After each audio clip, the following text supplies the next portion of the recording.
We warned you. We warned you. Maybe it was late last year. We did. That Windows 10 is coming to an end, and you need to figure out what you're gonna do. And if the internet is to be believed, Windows 11 is the most terrible operating system of all time ever.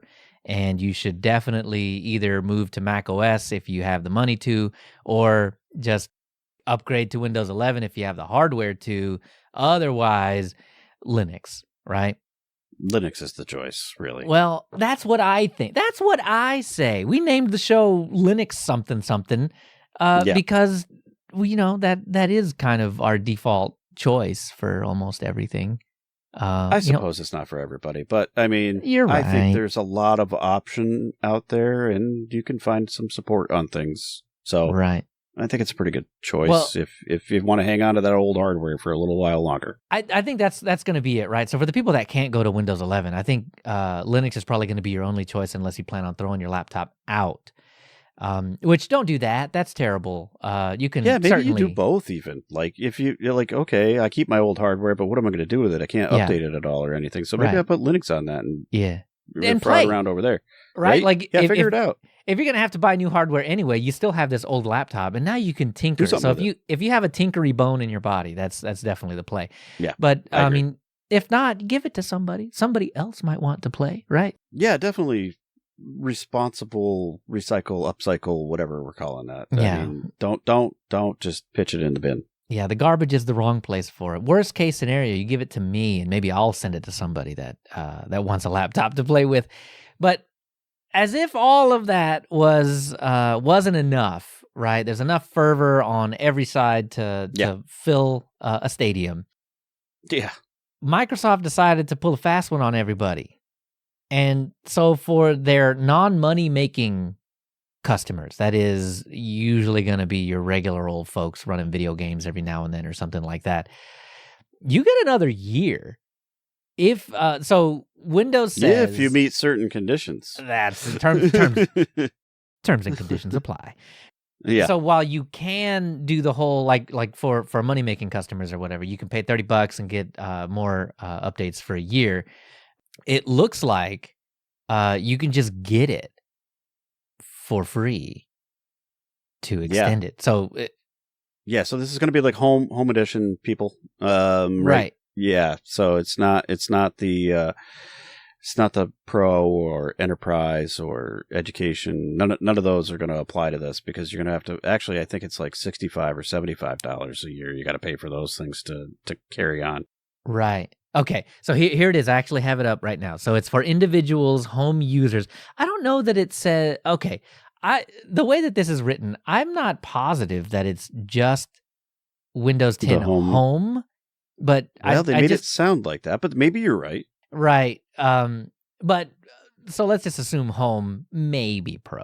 But yeah, definitely home, maybe pro. You can use the settings to enroll, and it's free if you use Windows Backup. Full stop. Redeem 1,000 Microsoft Rewards points. Full stop. Or if you're not doing the free thing, if you don't qualify for either of those two, you can pay $30 and get another set of updates. It looks like October 13th, 2026 is the new death day. Yeah, I mean, I don't use Windows Backup. I just back up my important files. So I don't, and I don't have any Microsoft points, so I don't think I qualify. I got Sync Thing for that, so that's cool. Yeah. So I don't know. I don't either. It's very strange, a bit of conditions in order to get there, I feel. Yeah. Well, I think it's they're pulling you into the ecosystem, so over the next year, you're more likely to just ease on in to the Windows 11 update. Do you have to pay for Windows Backup? No, you do not. It's part of the operating system. Yeah, now, all right. The rewards points, I think you had to... You got some... There's cash essentially equivalent. Yeah, you paid them somehow, some way, some time. Right. Whether that was you gave them your data or whatever. Yeah. Right. So they're getting something out of that deal. But yeah, I think the Windows Backup thing is just is to kind of pull you in, getting you used to the Windows tooling, so that you're more likely to upgrade to Windows 11, which is free if you have hardware that Well, supports that's the big Windows bugaboo. 11, right? Yeah. Right. That's why we're telling you not to throw it in the bin. Put Linux on it instead. But it's going to be one of those things where there's so much room to kick the can down the road for forever. I think one of the biggest reason that they're doing this, I think, is simply because you're not seeing the Windows 11 adoption that you need to be seeing to be like, all right, kill it now. Yeah. You just, the inertia is not there for Windows 11. People No, I don't think like it's it. it's pretty close to 50-50, but the fact that like the same amount of users on Windows 11 are on Windows 10 is not good for Microsoft. A termination date? No, it's not. Right. So I think they're giving it more time because we're dealing I gotta with believe that. it's somewhat reluctant. I mean, they really did push hard to try to get people to move. They made it free if you have the hardware. I know. Right, but yeah. And not everybody happens to have that hardware. And there are caveats to it too, right? So you might have a TPM, but even you were struggling with the 8th gen Intels. Yes, CPU got to be the right thing, and you know you're got to be the full on CPU, not a Celeron or something like that, right? I mean, it's crunchy. Those didn't qualify. Right. It's just a whole bunch of different weird conditions, and it's hard to predict what worked and what didn't. You really got to run the tool that checks for compatibility on every system. You know, it's just nuts to me. Yeah. There's ways to skirt around it, of course. But they're cracking down on that. So, I mean, they slowly are. They're but killing them with surely. updates. Like, you get it installed, but then the next update kills you. And yeah, I don't know. Do you want to play that game of whack-a-mole? It doesn't seem like a fun one to me. It's not a fun one, but I think plenty of people are going to play that game. They're going to try. They're going to keep cheating around it. Yeah. They're going to keep playing that game because they want to keep playing games. Yep. Yep. That is a lot of it. Yeah, it is. That's probably the primary folk. I mean, they don't want to get all the ads in the menus, and they just want to get in there and play their video games. Yep. Pretty much it. Yep.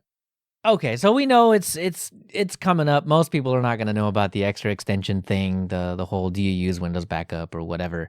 Right. So I think there's going to be a lot of people looking to exit now, like right now, if they care about security updates, though. And that's I think another thing that Windows is certainly looking at. Some people don't care about that. I think there's gonna be a time where they take away all the restrictions and just start giving you the updates. So you don't have to be using Windows backup. You don't have to do the rewards points. You don't have to pay $30. I think what's going to happen is over that year, probably a month or two into this whole process, they're just going to be like, all right, fine. If you're on Windows 10, we'll just give you the updates. Maybe. I mean, it's either that or you're gonna have a wormable thing out there that compromises it because we haven't had the updates, and it'll take one of those events. Probably to spark it to say, well, all right, we'll do it this one time. Yeah, maybe so. But it'll be something like that. That'll have to be an event to kick it off. Right. So I think there's going to be a lot of people, whether or not there are security updates available to people, I think there's going to be tons of people that are just going to stay on Windows 10 until the browsers stop supporting Windows 10. That might happen. That's the real death day of Windows 10. Whatever Microsoft says doesn't matter. When Chrome... applications are going... I know I actually got a notification from TurboTax, in fact, because that's one of the few things I use in Windows. Mm-hmm. And they said, no, we're not. You will not be able to install this on Windows 10. Yeah, that's money. Yeah. They're not going to play that game. I get that. Yeah, they're not. You will not. And I wouldn't anyway, because, I would want it on something that is supported. But they announced this a long time ago, way before Microsoft pulled the rug back and said, well, you can have updates. Right. So that's been announced already, and I feel like the browsers have kind of already been looking at this too, and there's dates where they're just not going to support Windows 10. Yeah, and I mean, right. So that's going to be the date that Google Chrome and Firefox and Vivaldi and all these others just don't support Windows 10 anymore. That's going to be the real day that people will have to move off of Windows 10. So whatever it is, if there's going to be security conscious people that exit now, there's going to be more security conscious people that exit at the second death day of Windows, and then there's going to be people that just don't care that will need to exit because browsers don't work anymore. let me ask you this. Well, then there's the guy that's still using Windows XP. So, of course, and obviously directly plugged into his cable modem so that he is on the internet with no firewall. Yeah, absolutely. Right. Yeah, that guy's still there too. He's not changing for anything, man. Nope. But if someone were to exit the Windows world, they don't want to spend a bunch of money on Mac, because why wouldn't you just buy another Windows machine at that point? And they're curious, just curious enough. Not super technical. What would you tell them if they're like, all right, maybe I'll try this Linux thing. It probably sucks, but if I wanted to try one, what would it be? What would you tell them? That's an age-old question. I will say you got to point people maybe in a couple of directions, perhaps, kind of based on where they're coming from, and what their comfort level is and whatnot. I think you have to go with something that has a lot of user feature functionality, like good tooling built around the distro. And, it's not one I use a lot, but it's one that I would say is a great starting place, and that's Linux Mint. Yes! Oh, yes! But number two, hang on. There's a lot of information out there. There's no caveat you could put on this that would make it any less good. I made your day, I know it. Yep, you did. Besides that, I would say Ubuntu. Really, seriously. Just straight up main Ubuntu. Very good documentation. A lot of information out there on the web. A lot of applications that you want to get installed. They have instructions for that. So I think those are kind of where I'm at. Like those two are a little bit neck and neck, and it kind of depends on what sort of look and feel are you comfortable with. Can you? Yeah. Because GNOME is a bit of a drastic change, and if you're not willing to take that on, I'm going to steer you towards like the Cinnamon desktop, and Mint is pretty comfortable place to be if you're coming from Windows. So I couldn't have put that's where I'm at. That's where I'm at. Yeah, I'll throw a monkey wrench in it. The only reason I would hesitate to recommend Linux Mint, because it is my recommendation and it has been for a long time, is that you have to do this weird thing where if somebody has a problem in Linux Mint, you can tell them like, oh, you can Google up Linux Mint and then your problem. But like you have to do this weird thing where you're like, but you could also put Ubuntu in there too. And then you have to explain what Ubuntu is. and then there's caveats to that too, because not everything. There's just a couple little tweaks here and there, and it's just not quite the same, but really close. Right, exactly. And then, I have a similar caveat to Ubuntu, because I would recommend that as well, because again, you're right. It has the largest user base, which means it has the largest corpus of questions that are being asked, people talking about it, spaces talking about it.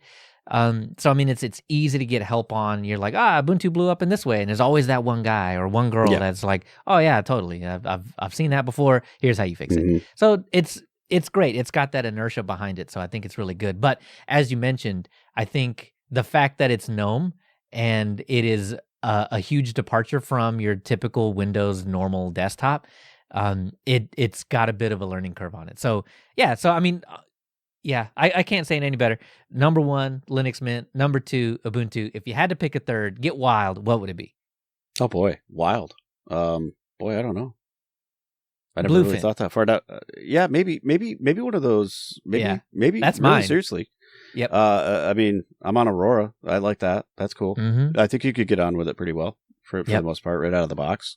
Yep. You got to be okay with being a little tinkery, but so it is a bit more tinkery, because I mean, you got some things there with the composable, immutable, whatever. Yeah, you gotta start open up the question with like, it works kind of like a phone, so you can't change some things. Right. So that could be a little bit of a bugaboo, and like people probably are going to have no idea what DistroBox and what do I do with that stuff? I mean, because that's not super straightforward. Right. The cool thing about that though is that like if it is a tinkery person, that might one day be curious about DistroBox or whatever, it's already there. And you can be like, hey, so all you got to do is just run this command. Well, you don't even have to do that because they have Box Buddy, so you got a GUI to it. Right? True. Exactly. And so I think they do give you the tools to kind of poke at stuff. It's just out of the gate, that's like drinking from a fire hose. It is. Yeah, it definitely is.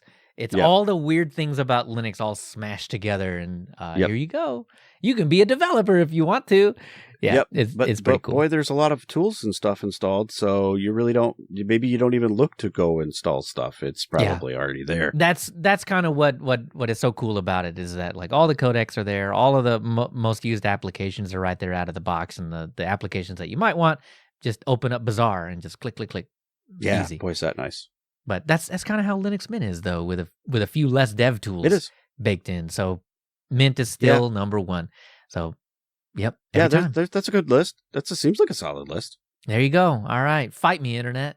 So you can catch all the great topics as they unfold on our Lemmy or our subreddit, though I think I've been visiting that less, or our news channel in Discord, because that gets automatically populated from Lemmy, which is nice. Cool. Yeah, I love automation, man. Make it more automated. Too. Hey, if y'all know a way to automatically ingest articles from either Lemmy or Discord into Reddit, let me know, because Reddit needs a little love.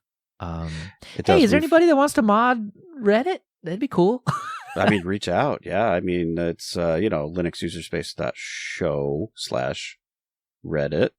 And you'll be over there in our subreddit. And, if you feel like you want to pick up the mantle there a little bit, reach out to us. We'll entertain the idea.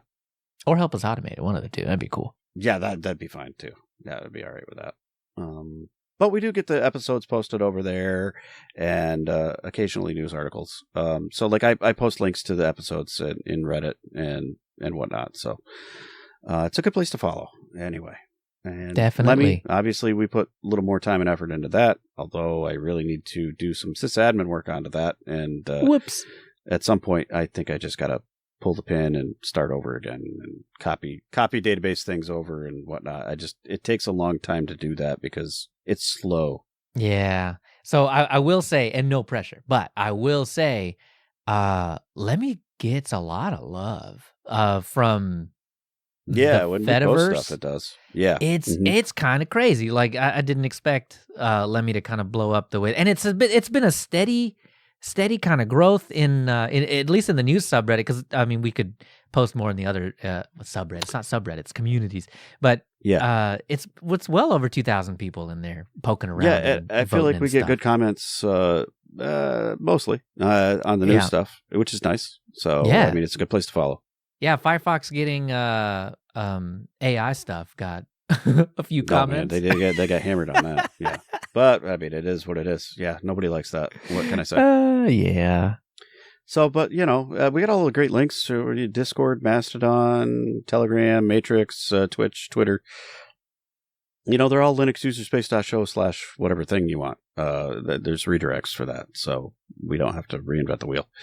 But yeah, jump on over and hop into the fun.